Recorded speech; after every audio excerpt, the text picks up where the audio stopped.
So school is starting again in just under a week, and I'm sure that you want to just enjoy the rest of the free time you have left. And for this reason, I will keep this video super quick and super short. So here are some quick and easy things that you could do to prepare really well for the next school year. So the first thing you should be doing is organizing your bag to make it nice and neat and tidy. So by saying this, I might just be unnecessarily exposing myself if you don't have the same issue, but I personally found that after the first couple of months of school, for some reason my bag would just accumulate a ton of stuff at the very bottom, and I'd be carrying that stuff around like to school every single day. So right now is a perfect opportunity to just clear everything out, have a look at the unnecessary stuff that you're carrying around, what you need to throw out, and what you need to reorganize and put back into your bag.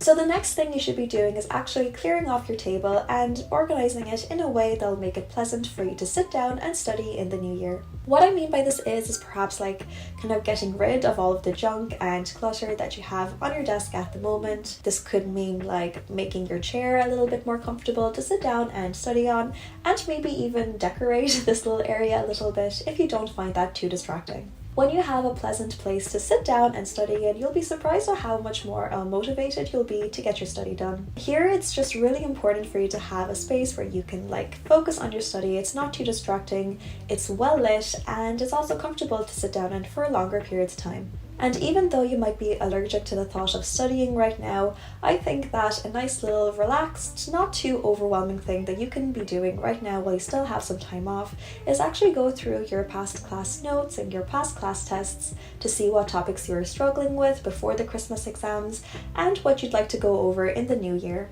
This will make you a lot more prepared to tackle on your Leaving Cert and your Junior Cycle exams if you're doing those this year.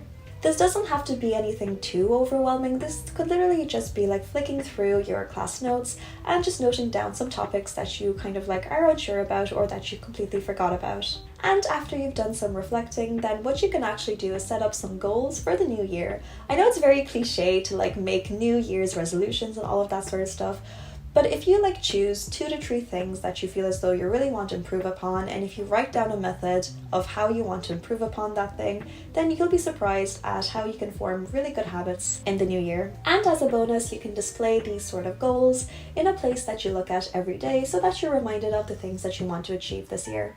So this next bit was actually a complete game changer for me when I did my Leaving Cert, and that was implementing if-then statements into the things I was struggling with. For example, when I did my Leaving Cert, I was actually quite addicted to my phone.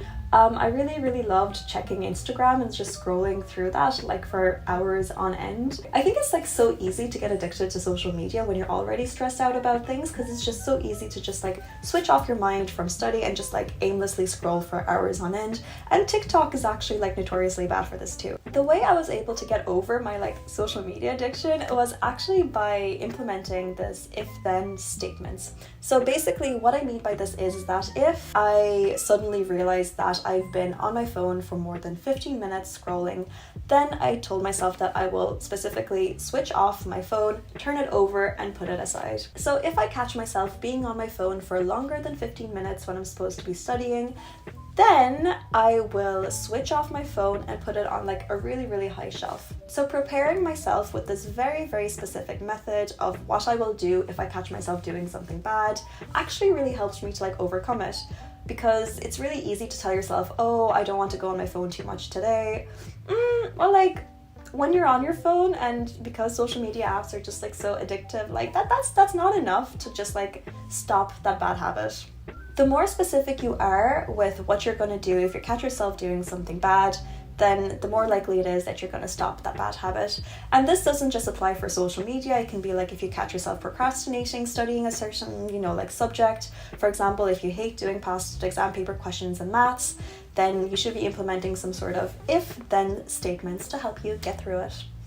I hope this makes sense. And my last piece of advice of what you should do before school starts again is something you're probably not going to like, and that is don't leave your homework to Sunday night. Please get it done as soon as you can so that you can relax on Sunday night before you go back to school. And that's pretty much it. I hope this helps, and best of luck with the new year.